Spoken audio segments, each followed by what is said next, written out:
My family has owned a vacation home in Colorado for as long as I can remember. It was never a big place, nothing extravagant, but it had character. The property was surrounded by miles of untouched wilderness, a haven for skiing and hiking, but also a bit of isolation. My parents had bought it back when they were avid skiers, long before I was born, and it had been passed down through generations.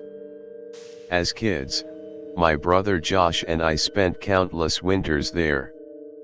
The house itself was old, about 40 years old, and starting to show its age. The wood paneling inside had begun to fade, and the floors creaked with every step.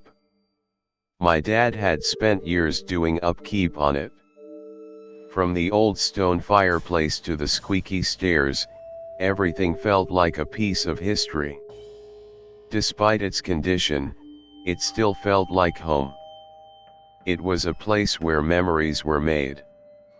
However, the story I'm about to tell you takes place when I was only 8 years old, and my brother Josh was 11. One winter, during a particularly heavy snowstorm, we were up at the cabin for the weekend. The snow was thick, and the winds howled around us. It was the perfect weather for playing outside in the snow, and Josh and I couldn't resist. With the large backyard and the woods surrounding us on all sides, we had the perfect environment for a game of hide and seek and, of course, a snowball fight. Our family vacation home sat on a massive plot of land with tall, ancient trees lining the borders, and a road that led to the neighboring properties. It was the kind of place where you could get lost for hours just running through the snow, pretending to be soldiers in a war or pirates looking for treasure. The isolation made it fun, but also a bit eerie at times. The game Josh and I decided to play that day was a variation of Capture the Flag, but with a snowball in place of the flag. We set up 2 forts, one near our cabin and one on the neighboring property, and spent the day running around the property, throwing snowballs at each other. The neighbor's house was barely ever used, so we felt safe building our fort there, assuming we'd be undisturbed. Josh chose to build his fort on the neighboring property, and after running off to his base, I stood waiting for him to blow his whistle, signaling that the game had begun. But after 5 minutes passed, then 10, then 15, I started to get impatient. Josh had already set up his fort, so it was clear he wasn't far from the cabin. I started to wonder if something was wrong, but I assumed it was just the cold and the snow that had slowed him down. By the time 20 minutes had passed, I couldn't take it anymore. I decided to take matters into my own hands and go look for him. Since the woods were so dense, I opted to take the road toward his base. But as I walked down the snow-covered road, something didn't feel right. The snow was starting to pile up, and everything around me was dead quiet. The usual rustling of the trees, the wind, it had all stopped. It was the eerie silence that you only hear when something is out of place. When I reached the neighbor's property, I looked around, but Josh was nowhere in sight. I could see his fort clearly, snow walls built high, so I figured I could grab the snowball and bring it back to my fort. But then, I heard a voice.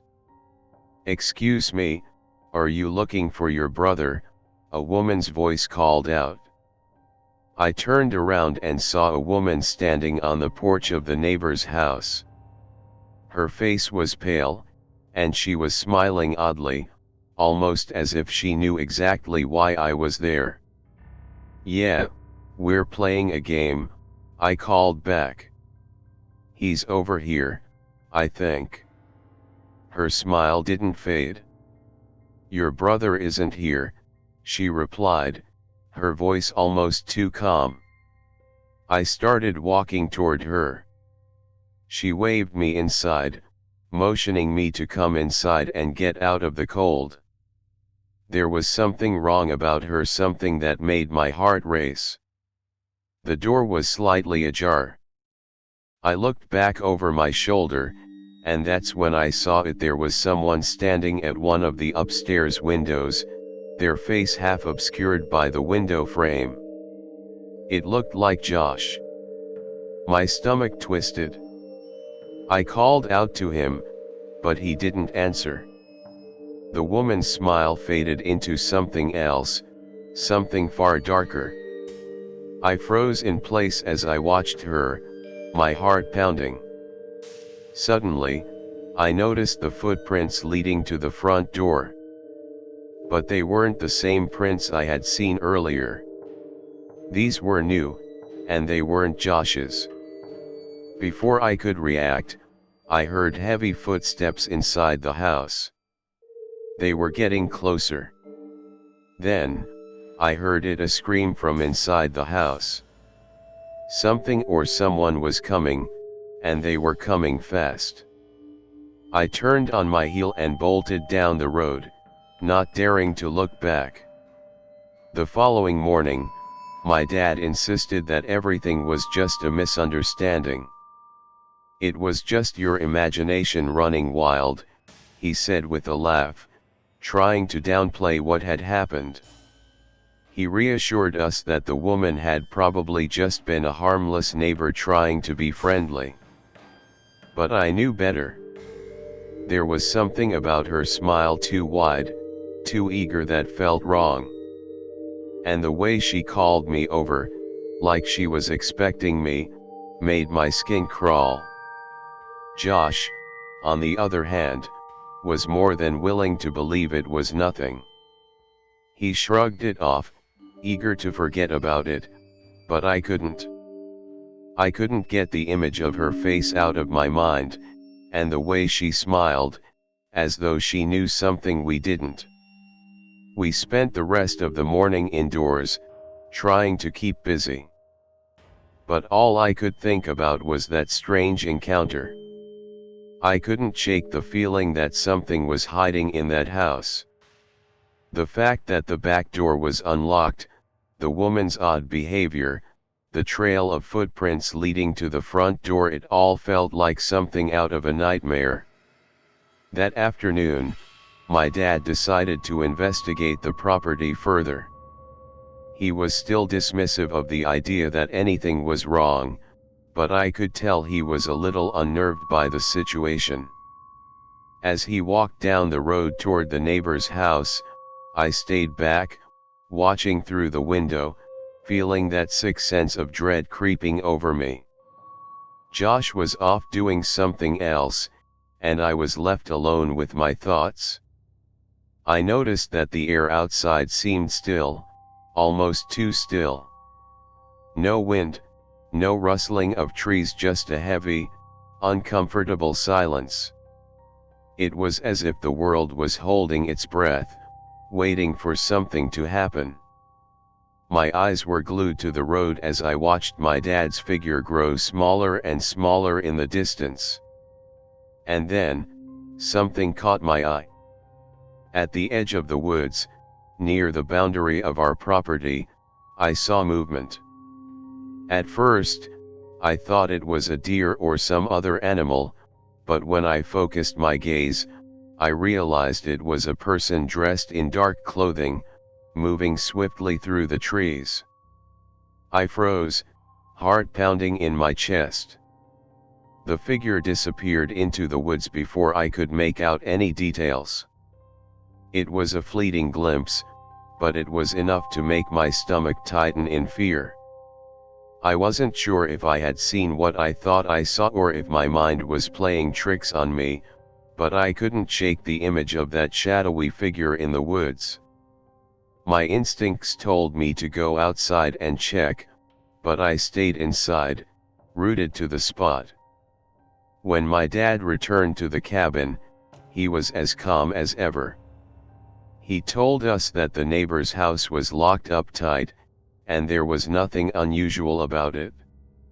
I knocked on the door, but no one answered, he said nonchalantly. I'm telling you, it's just some weird coincidence. There's no reason to freak out over this. But I wasn't convinced. I couldn't get the feeling that something or someone was watching us. It was as if the house on the neighboring property was hiding something dark, something that didn't want to be found. That evening, as the sun dipped below the horizon and the snow began to fall more heavily, I decided to go back to the neighbor's house. Something was pulling me back there. I needed to see it for myself. I slipped outside, quietly, not wanting to wake my parents. The cold air hit me like a slap to the face, but I welcomed the chill as it helped clear my mind. The crunch of snow beneath my boots was the only sound as I made my way down the driveway. When I reached the boundary of the property, I hesitated. I looked over my shoulder half expecting someone to be watching me, but the cabin behind me was silent. I crept toward the neighbor's house, every step sending ripples of unease through me. I was careful not to make a sound, glancing up at the dark windows, feeling as though I was being drawn towards something I couldn't understand. The porch light cast long shadows, making everything look warped and distorted. I stood at the edge of the porch, peering through the glass door. The inside was pitch black. I reached for the doorknob, my heart pounding, but just as my fingers touched it, a sudden noise made me freeze.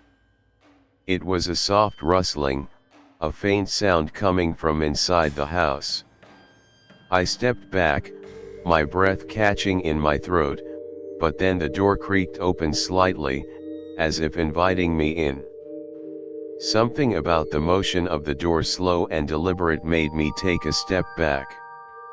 It felt wrong, like the house was trying to trap me, to pull me in.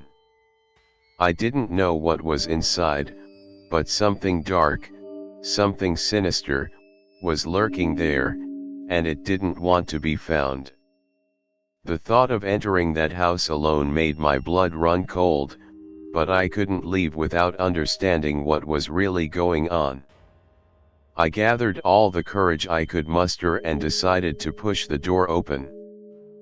But just as I did, a low, guttural growl echoed from the dark room behind the door. My heart skipped a beat. I froze in place, straining to hear. The growl wasn't human, that much was clear. It was deep and animalistic, but it didn't sound like any animal I knew. It was a warning, a clear signal that I wasn't welcome. I slammed the door shut and bolted back down the path, the sound of my heartbeat in my ears. As I reached the edge of the woods, I looked back once more, and in the dim light from the house's porch, I thought I saw something moving inside. A shadow? A figure? I couldn't tell, but it was enough to make me run even faster. When I made it back to the cabin, I collapsed against the door, gasping for air. My dad and Josh were inside, completely unaware of what had just happened. I didn't know if I should tell them what I saw or if I even could. That night, I barely slept. Every creak of the old house felt like footsteps, every gust of wind like someone breathing down my neck. And that growl, it echoed in my mind, haunting me even in my dreams. The next morning, I knew one thing for sure: something was wrong with that house. And whatever it was, I had to find out what it was before it found me. The next few days felt like a blur. Every time I closed my eyes, I saw the shadowy figures in the woods. Every time I heard a creak in the house, I imagined someone or something lurking just beyond my vision. Josh and I had been spending more time indoors, and my parents were too distracted to notice my anxiety. It wasn't just the house anymore. It was the feeling that something was always watching me. I couldn't shake the sense of unease, and no matter what I did, it lingered. One evening, a few days after my terrifying experience at the neighbor's house, Josh suggested we go outside to get some fresh air. He was oblivious to my growing fear, and part of me just wanted to get out of the cab and clear my head. We bundled up and trudged through the snow, our boots crunching in the frozen silence. The snow had begun to fall again, thick and heavy, wrapping everything in a blanket of white. But as we approached the woods at the edge of the property, I stopped dead in my tracks. There, standing at the edge of the trees, was a figure. A man, or at least I thought it was a man, with a dark coat and a hood pulled low over his face. I couldn't make out any details, but there was something haunting about the silhouette. My heart skipped a beat. "Josh," I whispered urgently. "Do you see that?" Josh turned around, squinting through the falling snow. "See what?" The figure was gone. My stomach churned as I looked around. The woods were still. The figure, if it had even been real, was nowhere to be seen.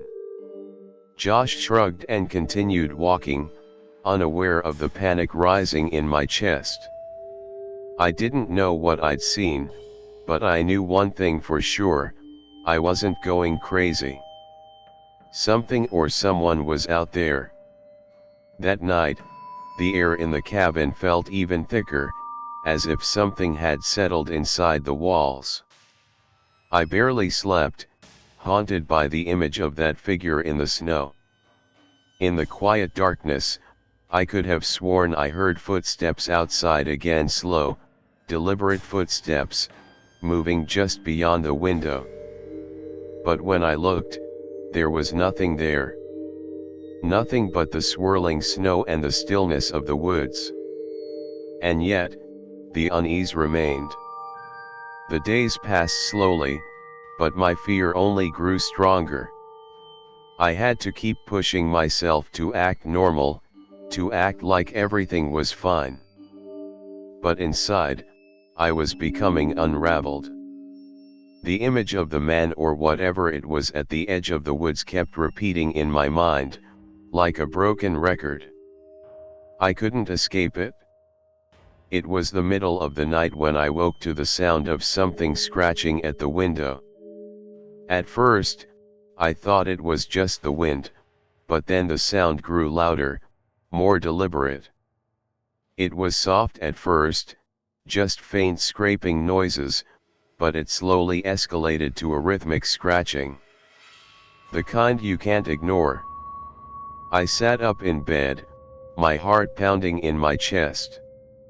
My breath came in shallow gasps, and I instinctively pulled the blankets around me tighter. I turned my head toward the window, trying to make sense of the sound. For a moment, the world seemed to pause. Everything outside was blanketed in snow, quiet and still. But then, the scratching continued, almost insistently, like something or someone was trying to get in. I couldn't take it anymore. I slowly got out of bed, my feet cold against the wooden floor, and tiptoed toward the window. My heart felt like it might explode from my chest. I pressed my ear against the wall to listen. The sound had stopped. Just as I thought maybe it was my imagination, I saw it. Through the thin veil of frost on the window, a shadow passed across. I jumped back, my mind racing.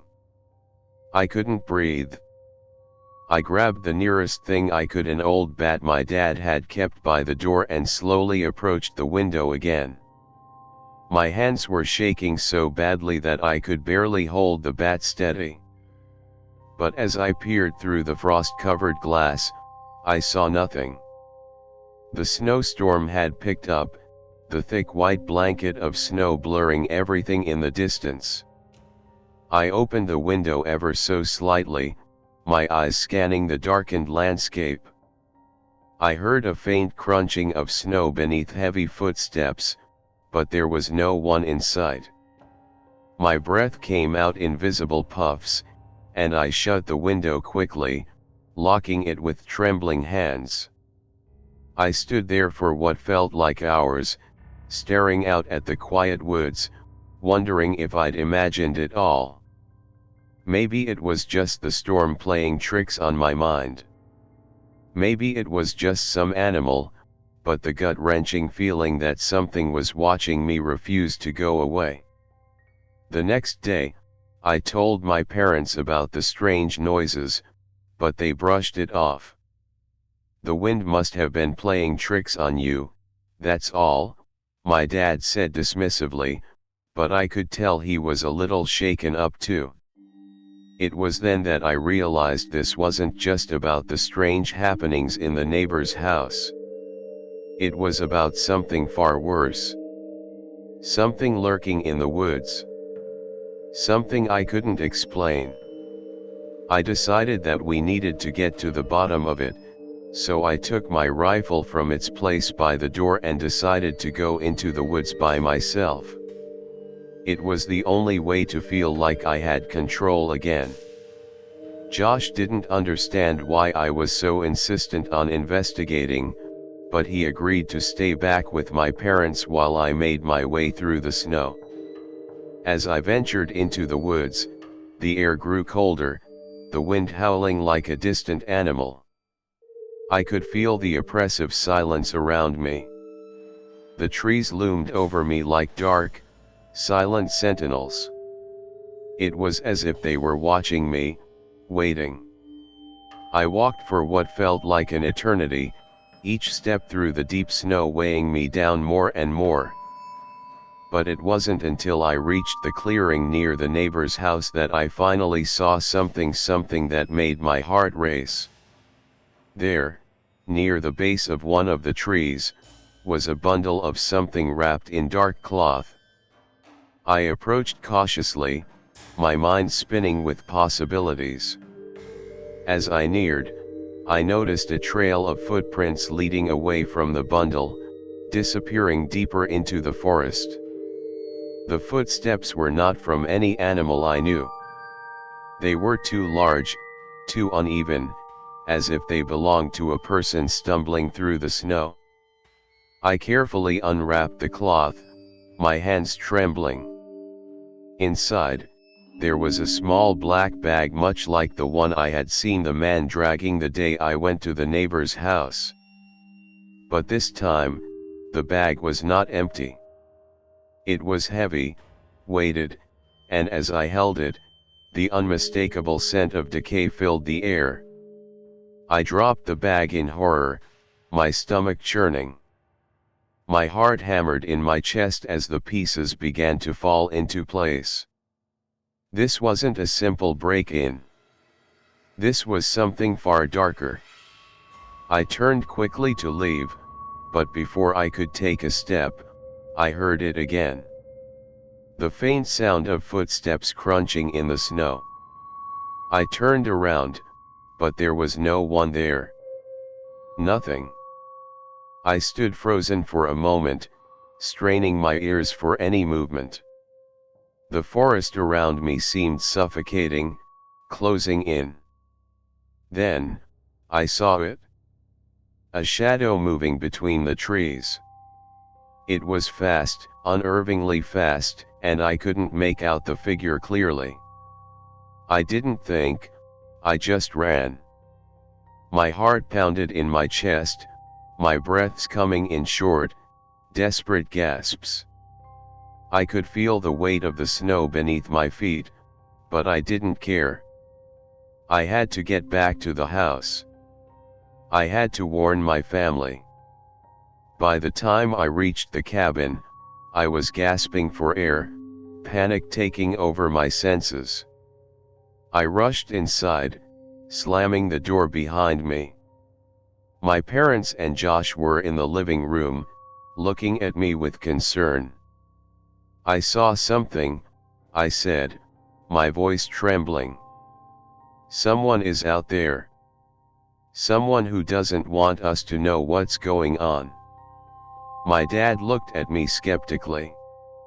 "What do you mean, someone?" "There's something in the woods," I said urgently. "And they're watching us. I don't know who they are, but they're out there."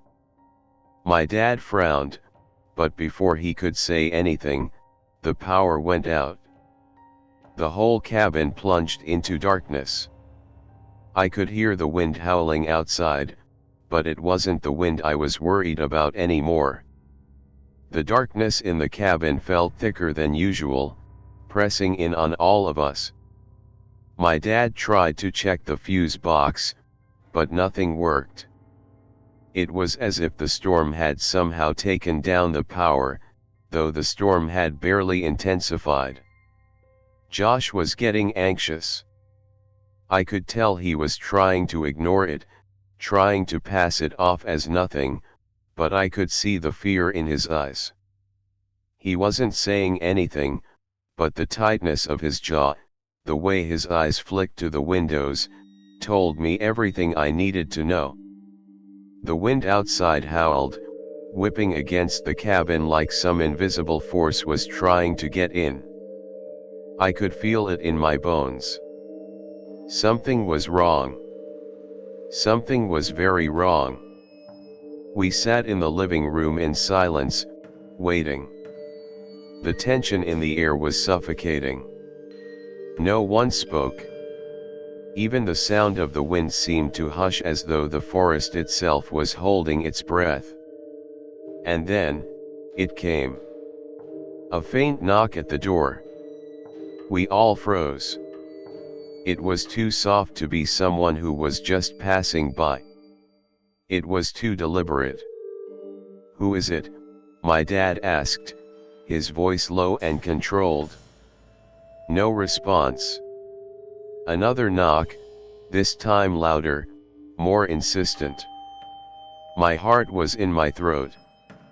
I glanced around the room, hoping someone else would say something, anything, but no one moved. "Dad," Josh whispered, his voice cracking. "Who is it?" My dad stood up slowly, walking to the door. His hand rested on the knob, but he didn't turn it. His gaze flicked to me, then to Josh, and back to the door. Another knock. A third one. This time, it wasn't just the sound of the knock that made me freeze. It was the way the door shook, the way the walls seemed to reverberate with the sound. Then, the silence. We waited for what felt like an eternity, but no one said anything. And then, something clicked. The door creaked open slightly, just a crack. My dad stood there for a moment, his face pale. He didn't open the door fully, just enough to peer out into the swirling snow. No one was there. I could feel my legs go weak as I staggered back. There had been someone at the door. Someone had knocked. My dad slammed the door shut with a force that rattled the entire cabin. "We're leaving," he said abruptly. "Now. It's been a few weeks since the last letter came. At first, we thought it was over. The fear, the unease, the constant feeling that we were being watched, it seemed to have faded. But that was the trap. The calm before the storm. One afternoon, just as I was about to leave the house and take a walk to clear my mind, I received a call. I didn't recognize the number, but after everything that had happened, I was already expecting it. "Hello," I said, trying to mask the tremor in my voice. The voice on the other end was familiar, but not in a way that offered any comfort. It was the woman. The same voice from the house, the one I had heard that day in Colorado. "You think you can hide from us," she said softly. "You think you can leave. But there's nowhere you can go that we won't follow." I froze, my heart pounding in my chest. "What do you want from us?" I demanded. "Who are you? Why are you doing this?" A small laugh escaped from her lips, a low, almost mocking sound that made my skin crawl. "It's too late for questions now. You should have stayed away. You should have never come back." I couldn't breathe. I could feel the walls of my own home closing in on me. The weight of the silence in the house, the emptiness of the space, felt suffocating. I looked out the window, half expecting to see someone standing in the yard. But there was nothing.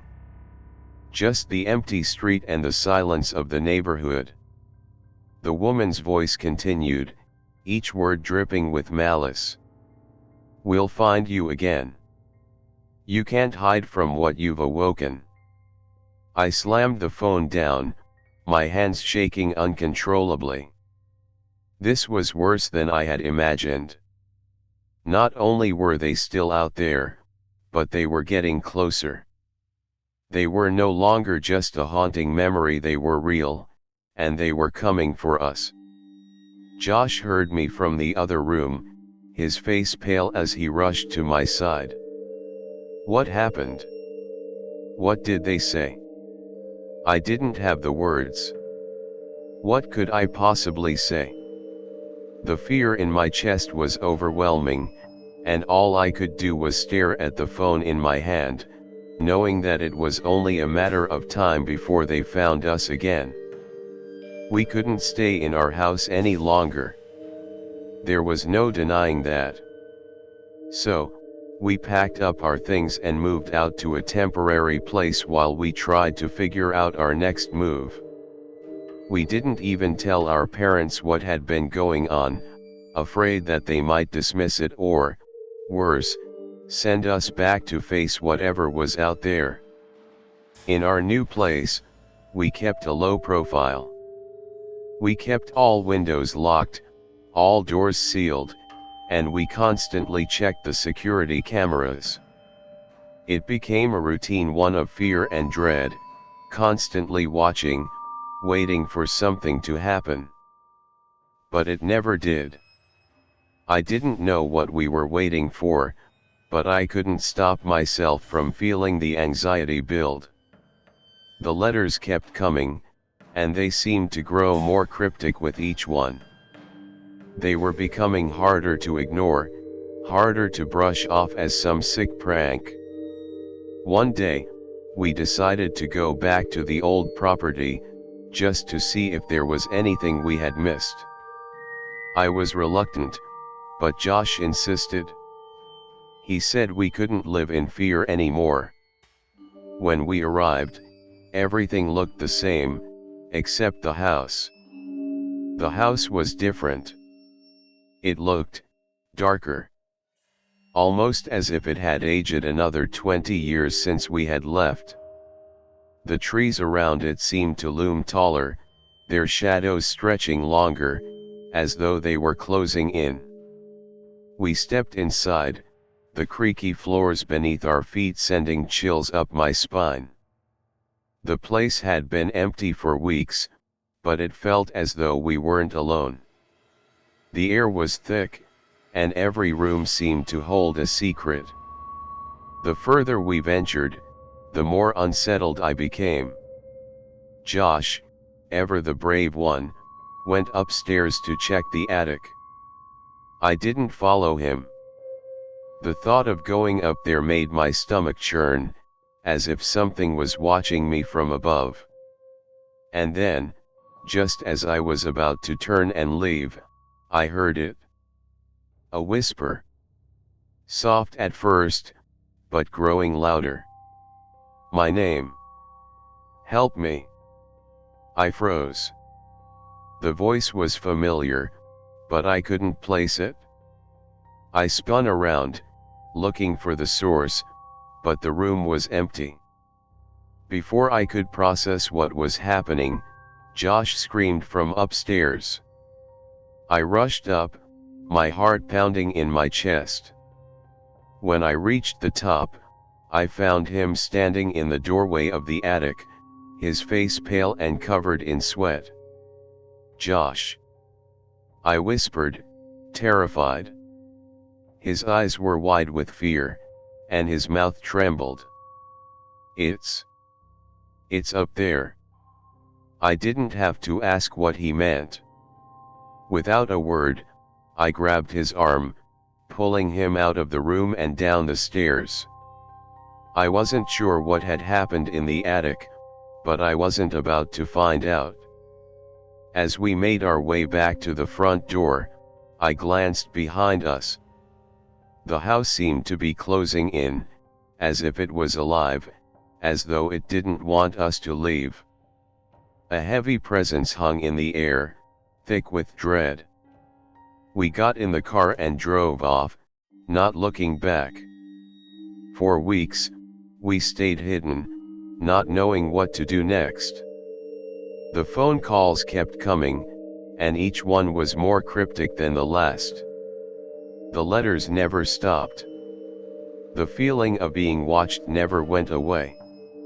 Every night, I would hear the same whisper, "We see you." And then, the last letter came. It was the most chilling one yet. "You cannot outrun what you have disturbed. It is too late. We are everywhere." That was the last straw. I don't know if it was the fear of not knowing, or the thought that we might never escape this, but something snapped inside of me. I was done running. I needed answers. We contacted a private investigator. A man named Andrew who had dealt with strange, unexplained occurrences before. He was skeptical at first, but after hearing the full story, he agreed to help. Andrew started digging into the history of the cabin, the land, and the people who had lived there before us. What he found was something that I didn't want to believe. Years ago, the previous owners of the house had disappeared without a trace. A family of 3 father, mother, and son vanished during a snowstorm. No one ever found out what happened to them. But their disappearance, Andrew told us, had been linked to something much darker. Something that went back generations. The land wasn't just any land, it was cursed. It had been the site of rituals, sacrifices, and unspeakable acts long before our family even thought to buy the house. The question now wasn't how to escape, but whether we could ever escape the curse that had been placed upon that land. We never did find out exactly what happened to the previous owners, or why they disappeared. But one thing became clear: we were never meant to leave. As I sit here writing this, in a different home, far from the place that still haunts me, the final letter came. I'm not sure if it's the last one, but it's the one I can't forget. The end is near. You've already crossed the line. Now we're coming for you. And just like that, the phone rang again. But this time, I didn't answer. I don't know what they want, or if they'll ever stop. But I can't help but feel like the real nightmare is only just beginning. We never did find out exactly what happened to the previous owners, or why they disappeared. But one thing became clear: we were never meant to leave. As I sit here writing this, in a different home, far from the place that still haunts me, the final letter came. I'm not sure if it's the last one, but it's the one I can't forget. The end is near. You've already crossed the line. Now we're coming for you. And just like that, the phone rang again. But this time, I didn't answer. I don't know what they want, or if they'll ever stop. But I can't help but feel like the real nightmare is only just beginning. The air in the house is thick with dread, the shadows longer than they should be. I'm still trying to shake off the lingering feeling of being hunted, but it's impossible. I can hear things: scratches at the door, whispers in the walls, and every time I check the locks, they feel just a little looser. I don't know where we go from here. Moving didn't help. Hiding didn't help. All I can do now is wait. I don't know if we'll ever get the answers we're looking for, or if we'll just end up like the family before us. All I know is that we can't escape what we've awoken. And as the phone continues to ring, I realize maybe we never could. Thank you for reading. If you ever want to explore more stories or dive into a new adventure, feel free to reach out. Until then, stay curious, stay safe, and keep your eyes open for the unexpected.